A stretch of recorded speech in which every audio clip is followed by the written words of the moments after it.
রহিম। আসসালামু আলাইকুম বন্ধুরা আমার। আজকে আমি দেশি মোরগ রান্না করতেছি। কিভাবে রান্না করব আপনাদের দেখিয়ে দিচ্ছি।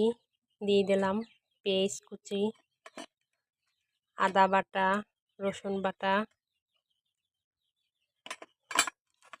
দারচিনি, এলাচ, তেজপাতা, হলুদ, মরিচের গুঁড়া একত্রে পেস্ট করে নিয়েছি। আগেরকার মানুষে বেটে রান্না করতো, এখন গুঁড়া খাওয়া হয়।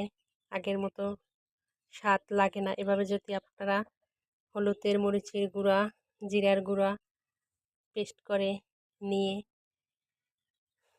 একত্রে দিয়ে দেওয়া যায়, তাহলে আগের মতো সেই স্বাদ পাওয়া যায়। এভাবে রান্না করলে অনেক ভালো লাগে খেতে। আপনারা সবাই ভালো থাকুন, সুস্থ থাকুন। আল্লাহ হাফেজ।